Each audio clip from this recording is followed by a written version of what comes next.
बोलिए श्री सद्गुरु महाराज जी की जय। सच्चे दरबार की जय। उमापति महादेव की जय। श्री कृष्ण बलदेव की जय। सनातन धर्म की जय। प्रिय भगवत प्रेमियों, आज फिर आपके लिए सत्संग विचारों को लेकर के उपस्थित हुए हैं। प्रभु की कृपा है, प्रभु की दया के अनुरूप नियमित सत्संग विचारों को आप तक पहुंचाने का सौभाग्य प्राप्त हो रहा है। भाइयों बहनों, जिंदगी जिसमें हम सुख की चाह रखते हैं, लेकिन इसका दूसरा पहलू ये है कि जिसमें अधिक से अधिक प्रयास आप सुख का करते हैं, लेकिन प्राप्ति आपको दुख की होती है। तुलसी साहब जी कहते हैं कि यतन सब सुख के किए, दुख का किया ना कोई। तुलसी यह आश्चर्य है, अधिक अधिक दुख होए। मनुष्य ने जिंदगी पर्यंत जब तक जीवन रहा या जब तक उसको समझ रही, उसने जितने प्रयास किए वो सुख के किए, सुकून के किए कि भाई मुझे सुख मिले, मुझे साधन मिले, संसाधन मिले, संपत्ति मिले। माने वो सुख का प्रयास सारी जिंदगी करता है कि मुझे सुख मिले। पर हैरानी वाली बात, तुलसी साहब जी कहते हैं कि तुलसी यह आश्चर्य है, अधिक अधिक दुख होए। चाहता सुख है, मिलता दुख है। चाहत सुख की रखी, लेकिन चाहत उसकी पूरी नहीं हुई, हमेशा दुखी मिला। अगर सुख मिला भी तो थोड़ी देर का था, कुछ समय का था, उसके बाद वही सुख दुख में परिवर्तित हो गया। और आप कहेंगे ये कैसे हो गया? जैसे आपने विवाह आपका हुआ, आपको सुख महसूस हुआ, पत्नी मिल गई या पति मिल गया, लेकिन वही पति वही पत्नी बाद में दुख का कारण भी बन जाते हैं। अक्सर आप घरों में लड़ाइयाँ कलह कलेश देखते हैं। इसको विस्तार करने की आवश्यकता मुझे नहीं लगता कि है। आपके घर में पुत्र नहीं है, आपने सोचा शायद सुख पुत्र में होगा, तो आपने प्रयास किया, आपने प्रार्थना की, प्रभु की कृपा से, प्रभु की दया से कहीं ना कहीं आपको पुत्र प्राप्त हो गया, संतान प्राप्त हो गई। आपको लगा कि शांति, सुकून, सुख जो है पुत्र में है। लेकिन पुत्र प्राप्त हो जाना एक अलग बात है, लेकिन उससे सुख मिलेगा इसका कोई गारंटी नहीं है। तो इसलिए वो भी कई बार हमने देखा कि पुत्र भी कुपुत्र निकल जाते हैं। जिस पुत्र को जन्म दिया था कि भाई बड़े होकर के माता पिता बुजुर्ग होने के बाद उनकी सेवा करेगा, लेकिन वो बच्चा गलत निकल जाता है और दुख का कारण बन जाता है, परेशान करता है, माता पिता को मारता है ना, और तरह तरह की पीड़ाएं देता है। और कई बार अगर अच्छा भी हो तो अगर जवानी में चल बसा तो वो भी दुख का कारण बन जाता है। तो जो कभी कभी सुख का कारण था वो दुख का कारण भी बन गया। तो इसका मतलब जो आप चाहते हैं कि सदा सुख, जो सुख को चाहे सदा शरण राम की ले, कहे नानक दुर्लभ मानस दे, कि अगर आप सच्चे सुख को चाहते हैं, ये जो सच्चा सुख नहीं है, ये सुख की तरह नजर आता है, लेकिन इसका वास्तविक स्वरूप दुख है। जैसे आपको ये लगता है सुख, लेकिन ये सुख बदल जाएगा दुख के अंदर। जो आज आपको सुख नजर आते हैं, भाइयों बहनों, हो ना हो कल परसों नरसों जब भी जीवन में ये सुख कभी कभी दुख में भी परिवर्तित हो जाते हैं, ऐसे देखने में आता है। मैंने दो उदाहरण पीछे दिए आपको। एक, शादी का पत्नी आ गई, पति आ गया, लेकिन वो भी दुख का कारण बाद में बन जाते हैं। कई ऐसे लोग मिलते हैं कि कोई अपने पति से दुख है, कोई पत्नी से दुखी है, कि पति शराबी है, शराब पीता है, पत्नी ठीक नहीं है ना। तो समाज में आप देखने को मिलता है। बच्चे का मैंने उदाहरण दिया कि बच्चे में सुख ढूंढा, तो शुरू में तो बच्चे में सुख मिला, सुकून मिला, लेकिन बाद में वही बच्चा दुख का कारण भी बन जाता है ना। तो जो सुख को चाहे सदा, अगर सदा रहने वाले सुख को चाहते हैं, जो सुख कभी दुख में परिवर्तित ना हो, और ऐसा सुख केवल और केवल ये है, शरण राम की ले। तो संतों ने कहा कि तो फिर प्रभु की शरण में जाओ, क्योंकि सच्चा सुख मिलता है, सच्चा सुख केवल भगवान तुम्हारे चरणों में। ये विनती है पल छिन छिन की रहे ध्यान तुम्हारे चरणों में। अगर सच्चा सुख चाहिए, मिलता है सच्चा सुख केवल, तो सच्चा सुख अगर कहीं मिलेगा, भगवान तुम्हारे चरणों। तो इसलिए विनती है, ये प्रार्थना है कि अगर आपको सच्चे सुख की तलाश है, सच्चा सुख चाहिए, तो आपको प्रभु की शरण में जाना पड़ेगा, प्रभु की प्राप्ति करनी पड़ेगी। क्योंकि प्रभु कभी किसी को दुख नहीं देते हैं। आपको जो दुख मिलते हैं, सुख मिलते हैं, सांसारिकता की बात मैं कर रहा हूं, तो ये दुख आपके कर्मों के अनुसार होते हैं। लेकिन प्रभु की प्राप्ति के बाद आपको सुख नहीं, आनंद की प्राप्ति होती है। ऐसा आनंद जिसमें सुख ही सुख है, और वो कभी दुख में बदलता नहीं, क्योंकि आनंद का विलोम शब्द नहीं होता, उसका विरुद्धार्थी शब्द नहीं होता। तो इसलिए भाइयों बहनों, संतों ने कहा कि अगर सुख चाहते हैं तो प्रभु की शरण को प्राप्त करो, प्रभु की शरण को प्राप्त करो। अगर प्रभु प्राप्त हो गए तो सच्चा सुख मिल जाएगा, सच्चा आनंद मिल जाएगा, सच्ची शांति मिल जाएगी। जिस वस्तुओं में आप शांति सुकून ढूंढ रहे, शांति उसमें नहीं है, शांति तो प्रभु की प्राप्ति में है। इसलिए ये बड़ी मृग तृष्णा संसार में चलती है। लोग सोचते हैं कि साधन प्राप्त कर लेंगे, मोटरसाइकिल नहीं है, मोटरसाइकिल खरीद ली, शायद हमको लगा कि सुख मिलेगा, लेकिन सुख उसमें भी नहीं है। गाड़ियां खरीद ली, लगता सुख उसमें होगा, तो गाड़ियां ले ली, लेकिन सुख उसमें भी नहीं मिला। फिर आपने सोचा कि नहीं, बंगला ले लो, संपत्ति खरीद लो, इसमें सुख होगा, लेकिन संपत्ति में भी सुख नहीं है। तो फिर सुख कहाँ है? गुरबानी में बड़ा सुंदर आता है, वो कहते हैं सुख नाही बहुते धन खाटे, कि बहुत धन कमा लेने से भी सुख नहीं है। सुख नाही पेखे नृत्य नाटे, सुख इसमें भी नहीं है कि आपने बहुत नृत्य नाटिकाएं देख ली, बड़े सीरियल देख लिए, बड़ी फिल्में देख ली,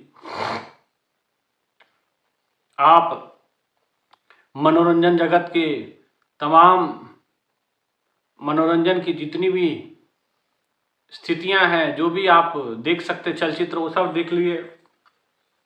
तो कहते सुख नाही बहुत देश कमाए, बहुत सारे देशों में जाके कमाई कर ली आपने, तो फिर सुख किसमें? सर्व सुखा हर हर गुण गाए, सब सुखों की खान प्रभु के गुणगान गाने में है। कबीरदास जी जिस समय मृत्यु को प्राप्त होने लगे, माने उनका अंतिम समय आया, तो वो रोने लगे। हालांकि कबीरदास जी जैसे महापुरुष जो अक्सर ये बात कहते, जब हम पैदा हुए जग हंसे हम रोए, पर ऐसी करनी कर चले अब हम हंसे जग रोए। तो लोगों ने कहा आप हमेशा ये बात कहते थे कि जब हम जाएंगे तो हम हंसते हुए जाएंगे और दुनिया रोएगी मेरे लिए, लेकिन आज हम आपको रोता हुआ देख रहे हैं, तो इसका मतलब आपकी बात सही नहीं थी, अब आप भी रो रहे हैं। कबीरदास जी ने अपने आंसू पोंछे और दुनिया को कहा कि नहीं नहीं, मैं इसलिए नहीं रो रहा हूं कि मैं जा रहा हूं, मुझे किसी बात का पश्चाताप नहीं है। बात मेरी यथावत सही है कि जिस मरने ते जग डरे मेरे मन आनंद, जिसके मरने से लोग डरते हैं पर मेरे मन आनंद है। मरने ही ते पाइए पूर्ण परमानंद, मरने ही ते के बाद पूर्ण परमानंद को प्राप्त करूंगा मैं। लेकिन तो बोले फिर रो क्यों रहे हो? कहते कि मैं इसलिए रो रहा हूं कि इतने समय यहां मैं रहा धरती पे, जो सुख मैंने सत्संग में पाया, जो सत्संग मुझे प्राप्त होता था, जो प्रभु की कृपा गुरु की कृपा से रामानंद जी के चरणों में बैठ के जो सुकून मुझे मिला, जो गुरुदेव के मुख से मैंने वानियां सुनी, जो मुझे निरंतर प्रोत्साहित करते रहे इस भक्ति के पथ पर बढ़ने के लिए, वो मुझे बैकुंठ में नहीं मिलेगी। वो कहते हैं, मैं इसलिए रो रहा हूं, जिस मरने ते जग डरे मेरे मन आनंद, मरने ही ते पाइए पूर्ण परमानंद। मरने के बाद तो पूर्ण परमानंद को प्राप्त होगा। वो कहते हैं कि जो सुख चाहे राम सत्संग में, जो सुख जो मुझे सत्संग में मिलता है वो बैकुंठ ना होए, वो बैकुंठ में मिलने वाला नहीं। जो सुख साधु संग में सो बैकुंठ ना होए। जो साधु संग में सुख था, जो सुकून था, जो शांति थी, जो असली सच्चा सुख जिसे कहेंगे वो था, अब वो बैकुंठ में मिलने वाला नहीं। इसलिए मुझे इस सुख को छोड़ के जा रहा हूं, तो मुझे अब इसलिए थोड़ा सा आंखें नम है, अन्यथा वो कोई कारण नहीं।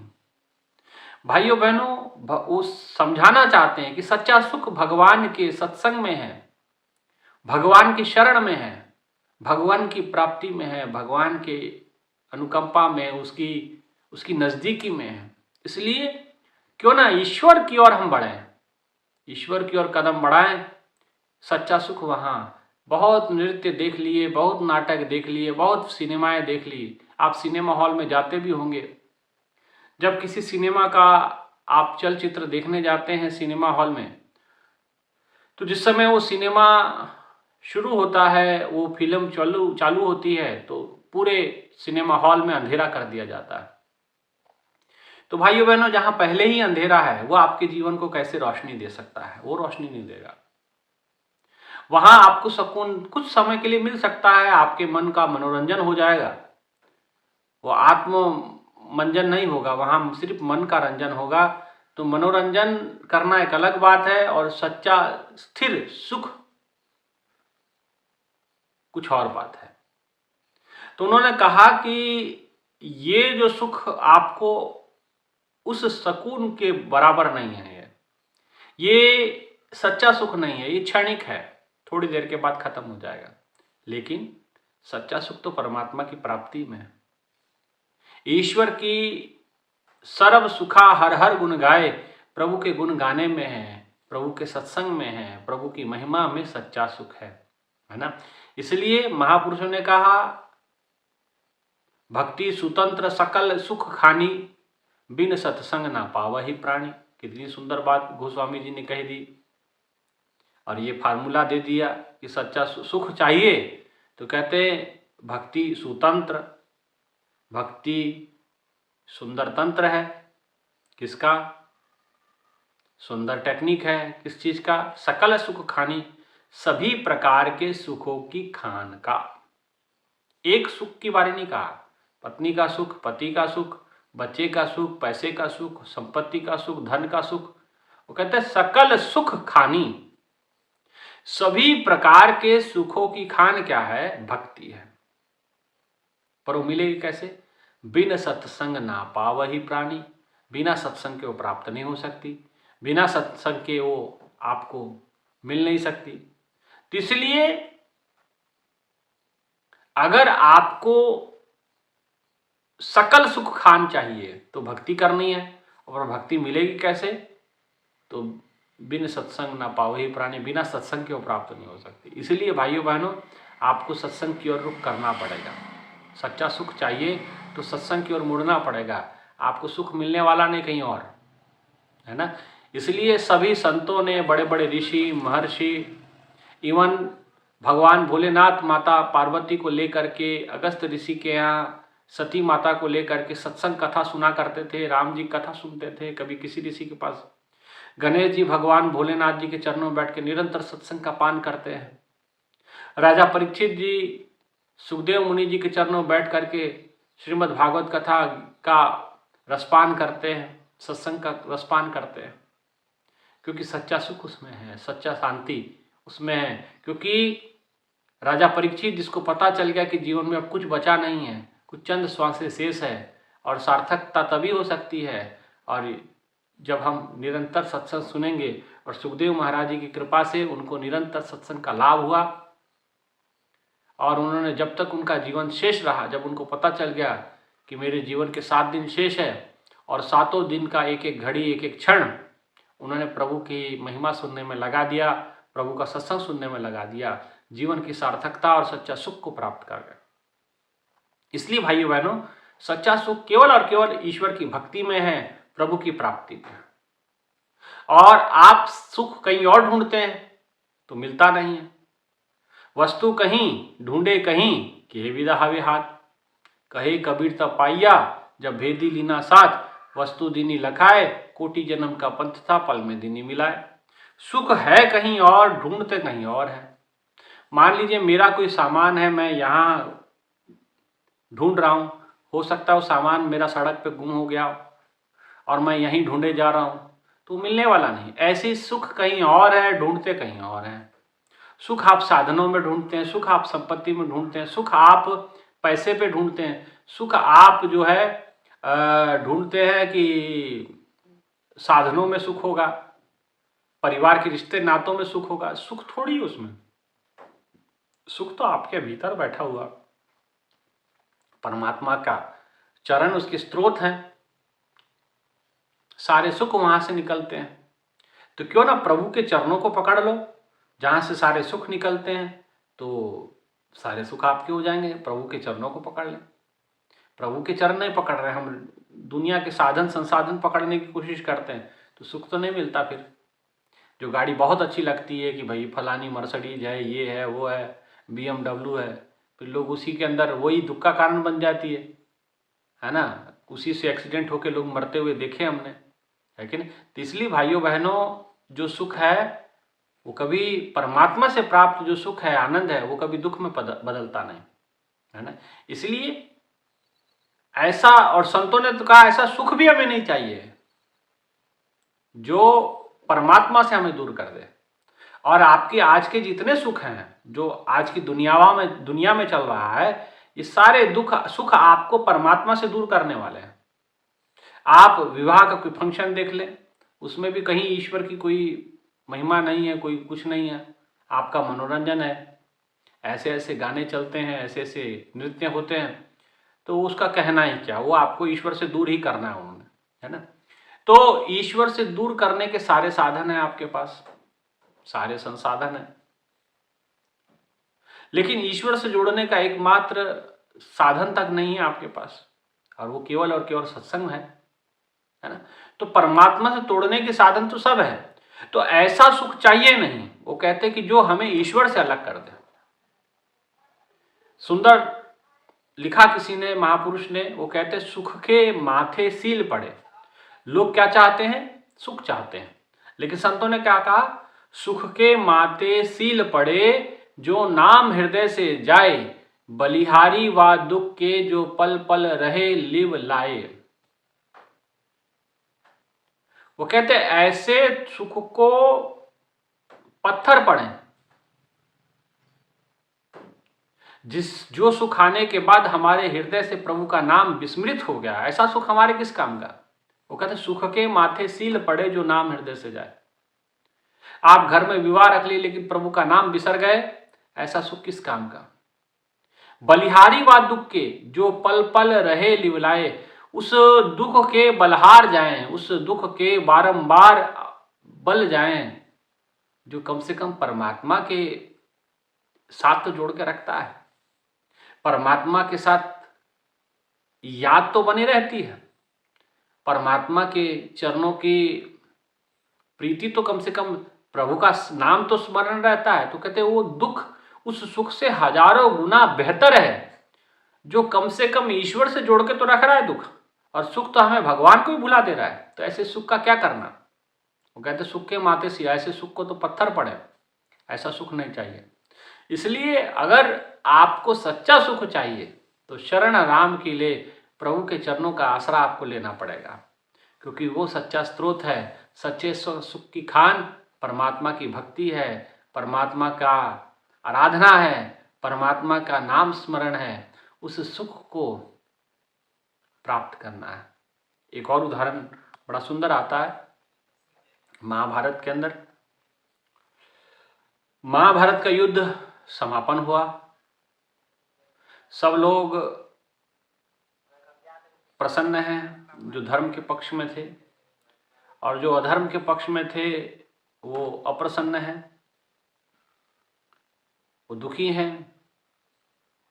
और दुख तो होगा भाई, इतने हजारों लाखों लोग, अच्छे अच्छे लोग मारे गए, करोड़ों लोग मारे गए, धरती लाल हो गई, इतना रक्तपात हुआ। अब लोगों को कहीं आसरा नजर आया कि भाई कहीं अब अच्छा शासन आएगा और हमें, हमारा राज्य, हमारा ये सब ठीक हो जाएगा, शासन प्रजातंत्र ठीक हो जाएगा। और कहते कि युधिष्ठिर जी का राज्याभिषेक हुआ, युधिष्ठिर राजा बने, पांडव लोग राजा बने, चारों ओर खुशहाली हो गई। कृष्ण जी ने अब कहा कि मेरा कार्य यहाँ खत्म हुआ, अब मैं जरा चलता हूँ, अब मुझे द्वारका की ओर प्रस्थान करना चाहिए, द्वारका जाना चाहिए। तो कहते हैं कि कृष्ण जी ने सोचा कि चलो द्वारका चलते हैं, अब युद्ध खत्म हो चुका है, युधिष्ठिर राजा बन चुका है, पांडवों को जो जगह मिलनी थी वो मिल गई, न्याय मिलना था द्रौपदी को मिल गया, जिसको जो सजा मिलनी थी मिल गई, अब मेरा यहाँ कोई काम नहीं, मैं चलूं द्वारका की ओर। तो सबसे विदा लेने जाते हैं, सबसे विदाई करने जाते हैं, सबको जो मांगता है उसको वो देते हैं, जिसने जो दिया वो स्वीकार करते हैं। गांधारी ने श्राप दिया, प्रभु ने स्वीकार किया कि चलिए ये भी उपहार है। दो माताओं का प्रेम मिला तो एक माता का श्राप भी तो मिलना चाहिए। गांधारी ने श्राप दे दिया कि जैसे मेरा परिवार लड़ाई में मारा गया, वैसे तेरा परिवार भी नाश होगा। भगवान ने कहा कि कोई बात नहीं माता, आपके बात अक्षरशः पूरी होगी, सत्य होगी। चलिए माता देवकी मेरे से पूछेगी कि गांधारी माता ने क्या भेजा है, मैं कह दूंगा कि गांधारी माता ने श्राप दिया है, वही ले लो आप। तो बोले अच्छा। बड़ा पश्चाताप गांधारी को होता है, लेकिन भगवान वहां से विदा लेते हैं, आशीर्वाद लेते हैं, वापस चले जाते हैं। इसी तहत माता कुंती से मिलते हैं। माता कुंती से कहा कि माता अब मुझे विदा दो और जो मांगना है मुझसे मांग लो। गांधारी माता ने तो मुझे श्राप दे दिया, आप बताओ आप क्या दोगी। माता ने कहा मेरे पास तो कुछ नहीं, हम तो कुछ लुटे हुए बर्बाद हैं, हम तो कुछ तेरे भरोसे चलते हैं, तू नहीं होता तो शायद हम ना होते। भगवान ने कहा कि नहीं नहीं माता, अब मांग लो, आप जो मांग सकते हो मांग लो, मैं आज जो मांगोगे मैं दे दूंगा। कुंती माता ने कहा कि मुझे अगर देना ही चाहते हो तो वो दुख मुझे वापस दे दो जो पहले थे मेरे पास। भगवान कृष्ण कहने लगे माता बुआ ये क्या क्या बात कह रही हो, सारी जिंदगी आपने तकलीफ सही, जवानी में विधवा हो गई, आपके बच्चे आपके जंगल में जन्म हुए, लोगों ने तरह तरह की बातें कही, ताने मारे, कैसे कैसे राक्षागृह में जलाया गया, इतना बड़ा भयंकर अभी युद्ध समाप्ति हुआ है, इतने तो दुख आपने झेले हैं, आपके सामने 100 बच्चे आपके मारे गए, कौरव मारे गए, आपके पौत्र पौत्रादे जो थे वो मारे गए, अभिमन्यु मारा गया, इतने सारे दुख तो आपने झेले हैं, अब फिर दुख मांग रही हैं।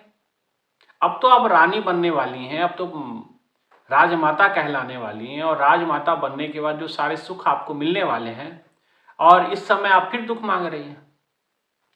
कुंती माता ने कहा कि मेरे ये सुख किस काम के, वो सुख मेरे किस काम के, वो दुख मेरे अच्छे थे, कम से कम उस दुख में कम से कम तू तो था साथ में। कृष्ण जी की ओर इशारा करते हैं कि उस दुख में कम से कम प्रभु आप तो साथ में थे, कृष्ण जी आप तो साथ में थे, और आज सुख आ रहा है आप मुझे छोड़ के जा रहे हैं, तो ऐसा सुख मेरे किस काम का। आप ऐसा सुख आए और आप छोड़ के चले जाएं, मुझे ऐसा सुख नहीं चाहिए, आप ऐसे सुख को मुझे ना दें, मुझे देना ही है तो दुनिया के दुख दें, ताकि कम से कम आप तो मेरे साथ रहेंगे, आपका संग तो मिलेगा। माता कुंती समझ गई है कि सच्चा सुख साधन, संसाधन, धन, प्रॉपर्टी इसमें नहीं है। सच्चा सुख भगवान की प्राप्ति में है, कृष्ण के चरणों में सच्चा सुख है। आज उसने जान लिया और उसने कहा मुझे नहीं चाहिए कुछ भी, मुझे दुख दे दो। ये दुख रहेगा कम से कम आप तो यहाँ साथ रहोगे, और आप साथ रहोगे तो दुख थोड़ी लगेगा, है ना। तो समझ गई अगर सुख है तो भगवान के चरणों में है सच्चा सुख। इसलिए भाइयों बहनों, अगर सच्चा सुख चाहते हैं, जो सुख को चाहे सदा शरण राम की ले, कहे नानक दुर्लभ सुन रे मना दुर्लभ मानस दे। तो ये सच्चा सुख अगर चाहिए तो शरण राम की लेना पड़ेगा, भगवान के शरण में जाना पड़ेगा, भगवान के सत्संग में पहुंचना पड़ेगा। क्या भक्ति स्वतंत्र सकल सुख खानी, और बिन सत्संग ना पावही प्राणी, बिना सत्संग के प्राणी को प्राप्त नहीं हो सकता, ठीक है ना। इसलिए सच्चा सुख चाहिए तो संतों के शरण में और सत्संग की शरण में जाना पड़ेगा। संतों के मुख से प्रभु के उस अनमोल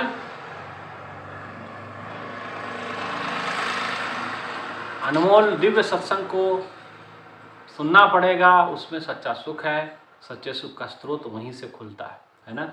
इसलिए यही आज के विचार है कि सच्चा सुख कहाँ मिलेगा, प्रभु के चरणों में मिलेगा। इसलिए जैसे कुंती ने कहा कि मुझे इन सुखों से क्या, मुझे तो वो दुख अच्छे हैं जो आपके चरणों में जुड़े रखते हैं, जो आपकी याद बनाए रखते हैं। तो हमें भी ऐसी प्रार्थना करनी है कि प्रभु हम आपसे जुड़े रहें, आपकी याद हमारे अंदर निरंतर बनी रहे और आपसे लगे रहें, आपके चरणों से जुड़े रहें। बस सच्चा सुख उसी में है, और किसी में सच्चा सुख नहीं है। इतना ही कहते हुए आप सभी से आग्रह है कि आप इन सत्संग विचारों को पूरा सुनेंगे, सत्संग सुनेंगे और इसको शेयर भी करेंगे, लाइक भी करेंगे, कमेंट्स भी करेंगे और चैनल को सब्सक्राइब भी करेंगे। इतना ही कहते हुए विचारों को विराम।